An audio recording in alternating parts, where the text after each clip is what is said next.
Hi, David here, and welcome back to the channel where we're looking at life in spirit through the automatic writings of the early 20th century medium James Padgett. Those of you who are familiar with the channel will know that we take one or two messages written by James Padgett and go through them to comment on what they tell us about life in spirit.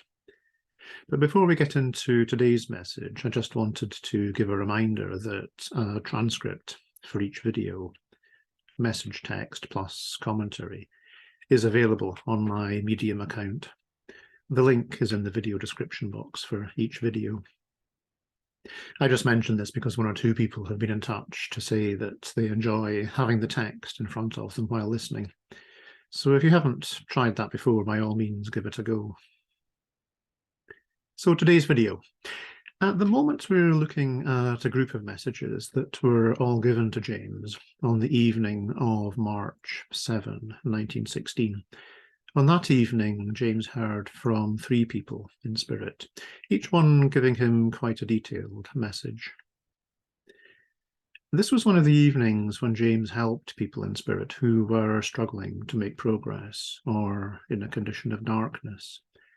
And these are useful messages to let us get a better understanding of exactly what is meant by that and how James went about trying to help those people. They're quite long messages, so I'm giving each one its own video. The first one, which we looked at last week in video 213, is from a former judge, Louis O'Neill. The second message is from a gentleman by the name of John Carlisle, who, as it turns out, was quite well known in Padgett's day and was an even more prominent figure than Judge O'Neill.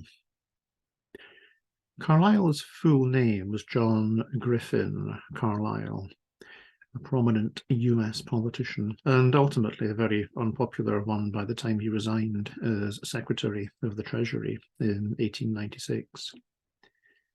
The president he served under was Grover Cleveland, and both of them were from the pro-business wing of the Democratic Party of that time. Quite a tragic personal life, as John Carlisle and his wife Mary had 5 children who all predeceased them. Anyway, the message John Carlisle wrote to James on the evening of March 7, 1916, makes it clear that he had written before. So what we're going to look at today is the first message he wrote, which was on November 20, 1915. And then next week, we'll look at the one from March 7, 1916. So they're just a few months apart. But it's interesting to see how things develop between those dates, and the second message makes more sense, having seen the first one. John Carlisle died on July 31, 1910, so he's been in spirit just over 5 years when he first communicates with James. In that first message, John begins as follows: "Let me write. John G. Carlisle. I merely want to say that I need help so much. I am suffering so very much and in such darkness, and I can find no relief from my condition. So please tell me if you can help me. Some spirits here say that you have helped others, and I want help if it can be found. It is not necessary for me to tell you who I am or what I did on earth, for you, as many others in Washington, knew what kind of life I led when I lived in that city, as I was a prominent man, and my actions were watched and known by a great many. Suffice it to say that I am now paying the penalties for my evil life, and I am in torture and in such intense darkness, and don't know the way to relief, if there is any for me. I want you to help me, and if you can and will do so, I will never forget you." So there's a number of things we can pick out here. The first is that James Padgett seems to be becoming famous in spirit for his willingness and ability to help those who are struggling to find their way forward. The difficulty, of course, is that the more word gets around, the more James is inundated with requests for help. The second point is that John Carlisle is not interested in rehearsing the details of his life. For one thing, his public life is well known, and for another, there are clearly aspects of it that are causing him severe embarrassment. A third point we can pick out is that although John's request for help remains a dignified one, he is clearly desperate, saying that he will never forget James Padgett if he is indeed able to help. From what is said next, it looks as though James promises to do what he can. John Carlisle replies, "I will come and claim your promise, and if you can succeed, I will be everlastingly obliged." The next thing James Padgett does is to engage John Carlisle in conversation, asking if he has met Grover Cleveland since passing to spirit. Cleveland passed to spirit in 1908, a couple of years before Carlisle. Carlisle replies, "Yes, I have seen him on several occasions and have talked with him, but he seems to be in a better condition than I am for some reason that I don't understand. We were very much alike in certain particulars when on Earth, but he seems to have found some means by which he is enabled to live in a brighter state than I do." So two men who were very closely associated with each other and who lived very public lives, very much alike in certain particulars, have ended up in two quite different places in spirit, because their inner spiritual condition is different. That's an important reminder of just how individual spiritual development is, and of the extent to which politics, like all walks of life, can require us to associate and work with people whose motivation can be very different from our own. John Carlisle's comment on Grover Cleveland also hints that Cleveland has learned something since passing to spirit that has made a difference to his spiritual condition, when he says that he seems to have found some means by which he is enabled to live in a brighter state than I do. That might be reading more into Carlisle's words than he intends, but it is clear that he hopes to learn something that will make a difference for him. Padgett then asks Carlisle if he has met Anthony Riddle, who was Padgett's old law partner, now in spirit. Those of you who have seen previous videos might recall that we heard from Anthony Riddle back in videos 2.3 and 2.9.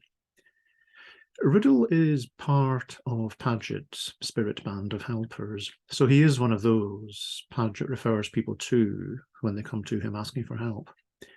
There's no reason to suppose John Carlisle will ever have heard of Riddle, but Riddle, during his earth life, will certainly have heard of Carlisle. Carlisle replies, "No, I have never met Mr. Riddle, and don't know that he is in the spirit world, but from what you say, I suppose he is. But why do you ask?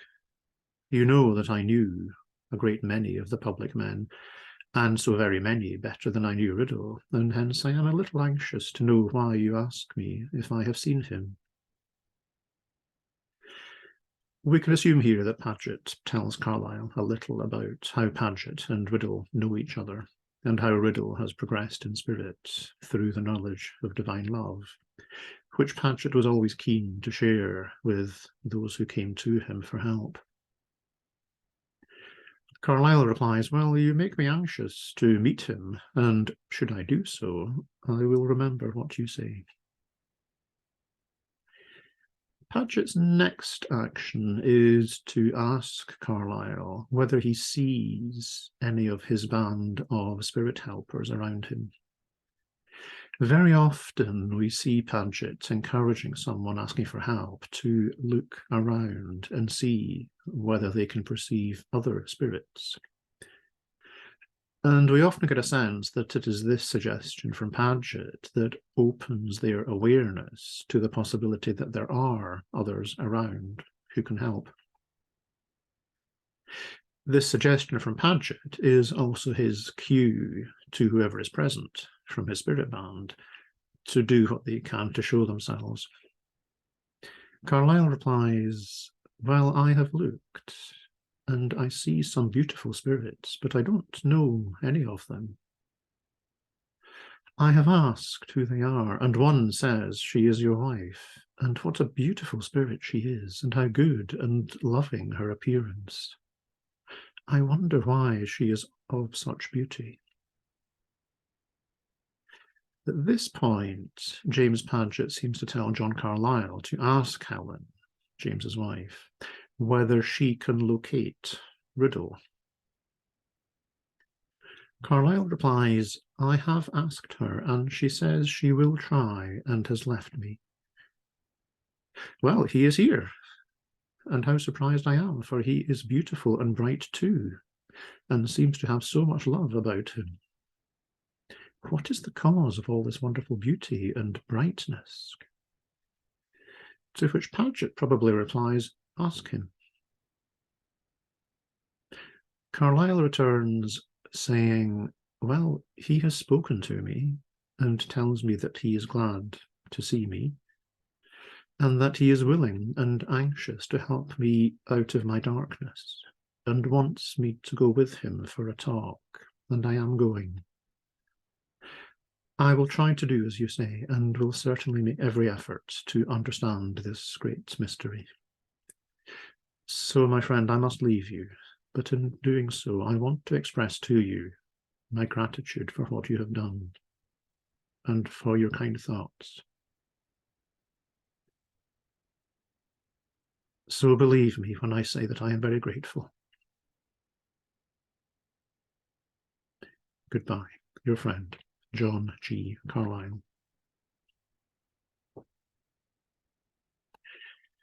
So we see here just how much care and attention is taken over helping just one person in spirit who is in darkness. It's not always going to be enough just to tell people in spirit to turn to the light. People in spirit are thinking, puzzling human beings. When I say puzzling, I mean they're trying to puzzle things out. They need answers and guidance that makes sense to them. Ideally, personal guidance from someone who can demonstrate in their own being the truth of what they say. In spirit, the truth of who someone is shown very directly in their appearance. In the message from John Carlisle, we see him remarking on 3 separate occasions that someone is brighter and more beautiful than he is at that stage.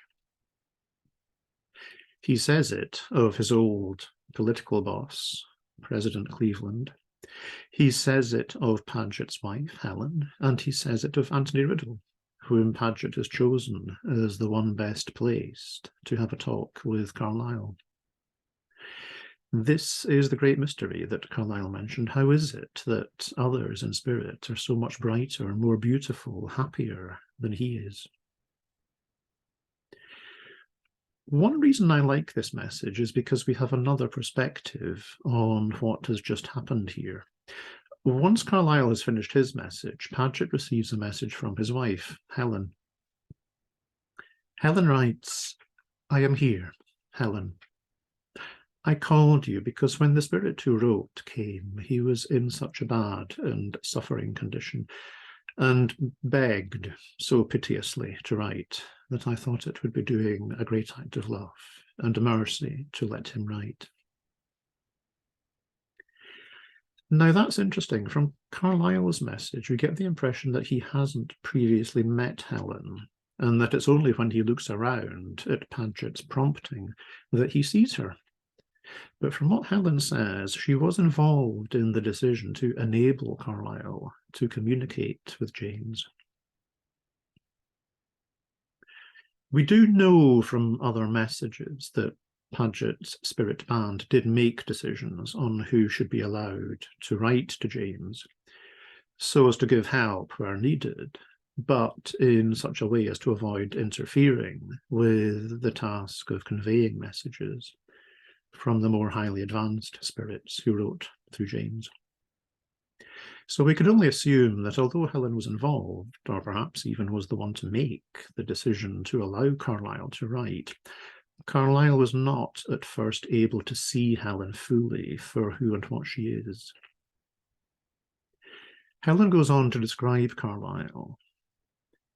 He is a very ugly and dark and deformed spirit in his appearance, and while a man of great intellect, yet his soul is almost in a condition of death.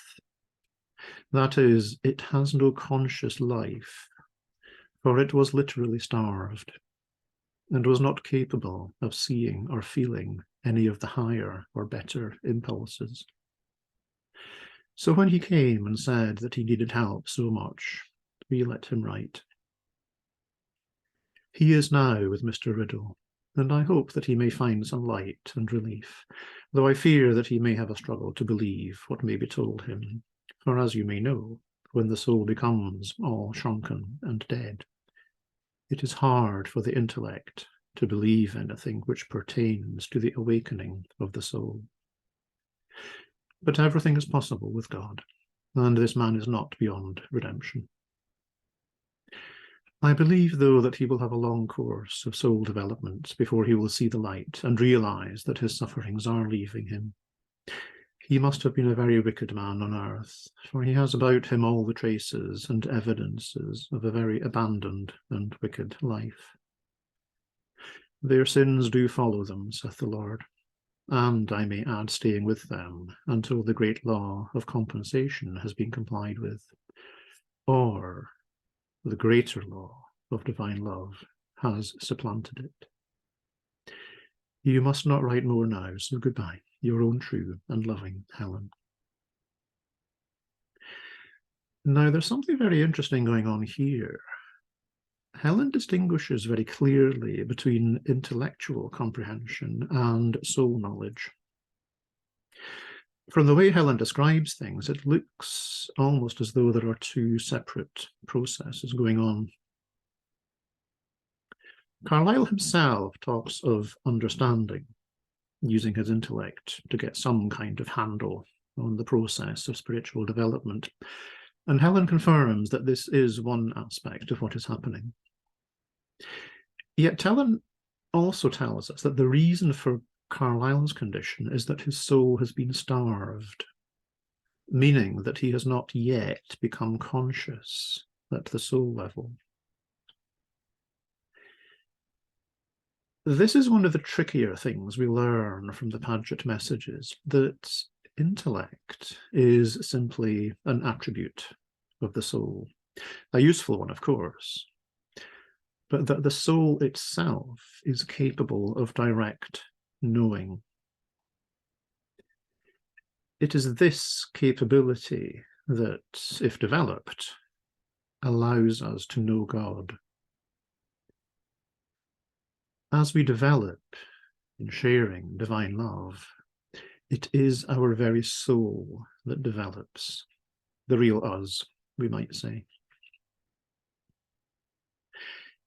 This is how the soul comes to know itself as made of the same stuff as God, when we have sought that sharing.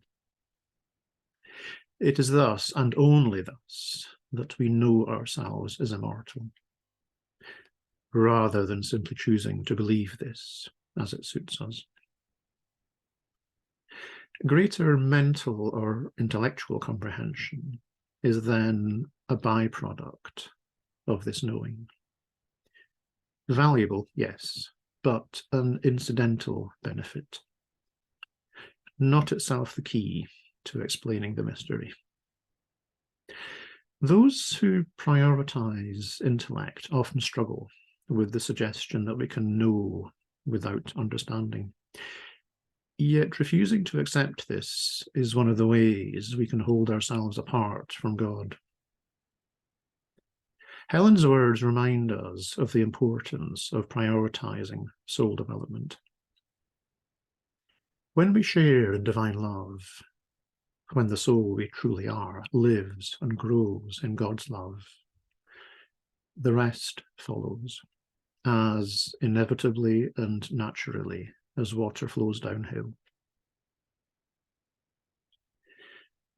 And again in Helen's message, when she describes Carlisle as ugly, dark, and deformed, we see the extent to which appearance in spirit corresponds to spiritual development, or lack of it. In Carlisle's case, it is not just the recollection of his past that causes embarrassment, it is his current appearance. Of course, all these years later, we can anticipate that John Carlisle is now among those who know the joy of helping others to experience what he now knows. But it wasn't an easy path that lay ahead of him, which we are fortunate to be able to see from his further messages to James Padgett. In the next video, in this midweek series, video 215, I'll be taking you through the next message from Carlisle, when he came forward to write again.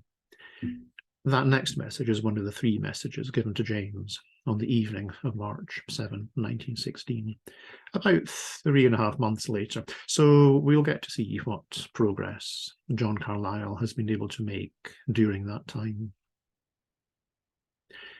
The next video in the Divine Love series will be video 1014 this coming Sunday, when we'll be looking at a message from the Apostle John given on October 5, 1915, in which he speaks of the importance of prayer in developing the soul and why we should prioritize it.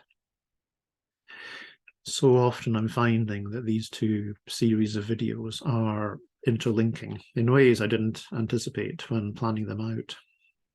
So I hope you'll join me for those upcoming videos. As always, if you've enjoyed this video, please do like it, as it does help to introduce the material to others. And finally, just to say that I'm catching up on the podcast, audio-only versions of these videos on Podbean. I've taken to recording those separately rather than just using the video audio, so that they work as podcast episodes in their own right. But you will still be able to use the transcripts on Medium with the podcast episodes. And with that, we reach the end of today's video. As always, thank you for watching, and I'll see you next time. Take care until then. Bye-bye.